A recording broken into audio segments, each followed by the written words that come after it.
দক্ষিণ কলকাতার golf club রোডের এই পুজো আটলান্টা কাপ আয়োজন করে এবং তারা তাদের ৮৬ বছর বয়সে যে পুজো আয়োজন করেছে সেখানে একেবারেই আভিজাত্যের ছোঁয়া। গোটা মণ্ডপ জুড়ে আমরা যেটা দেখতে পাচ্ছি যে একটা বনেদি বাড়ি, পুরনো বাড়ি, সেখানে প্রতিমা এসছেন, সেখানেই পুজো হচ্ছে এবং সেই ঠাকুর দালান, তার বারান্দা, তার চেকার্ড মেঝে থেকে শুরু করে যা যা সরঞ্জাম আসবাব ব্যবহার করা হচ্ছে সবটাই যেন একটা পুরনো সময়কে তুলে আনছে এবং দেখলে বোঝা মুশকিল যে আমরা কোনো মণ্ডপে রয়েছি নাকি সত্যিই কোনো পুরনো বাড়ি, একটি বনেদি বাড়ির পুজোয় ঢুকে পড়েছি।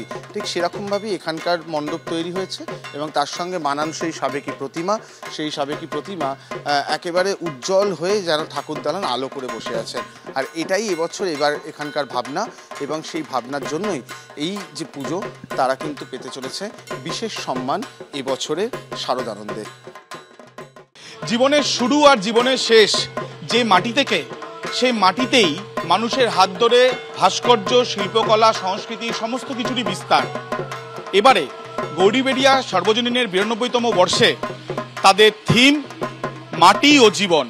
অসাধারণ এই মণ্ডপ, যখন কেউ ঢুকবেন ভেতরে দেখতে পাবেন একটি মাটির বাড়ির মতন, যেখানে টালি আছে এবং অন্য রূপে ইট, অর্থাৎ মাটিকে যেভাবে পাকিয়ে ইট তৈরি করা হয়, আর সেখানেই রয়েছে বিভিন্ন গল্প যেগুলো পৌরাণিক থেকে বাংলার গল্প।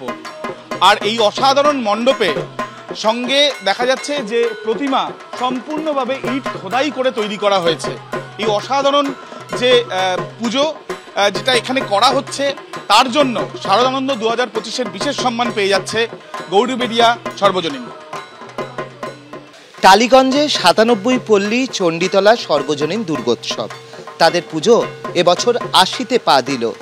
পুজোর থিম শারদ সমাচার, শিল্পী সুদর্শন হালদার।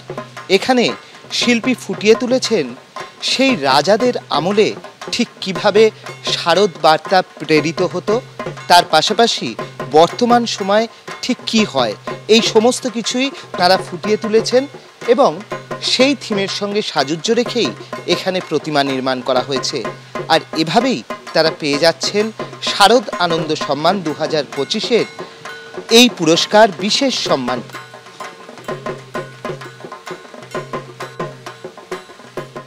পদ্মপুকুর ইউথ অ্যাসোসিয়েশন এবছর এই পুজো ৫৩-এ পা দিয়েছে। তাদের এবছর পুজোর থিম জলছবি, শিল্পী মানস রায়। এখানে ক্যানভাস ব্যবহার করা হয়েছে, বাঁশ ব্যবহার করা হয়েছে এবং বিভিন্ন চিত্র এখানে তুলে ধরা হয়েছে। এই সমস্ত চিত্রর মাধ্যমে বার্তা দেওয়া হয়েছে জল অপচয় রোধ করার। আর এই সমস্ত কারণেই তারা পেয়ে যাচ্ছেন এবিপি আনন্দের শারদ আনন্দ সম্মান ২০২৫-এর বিশেষ সম্মান পুরস্কার।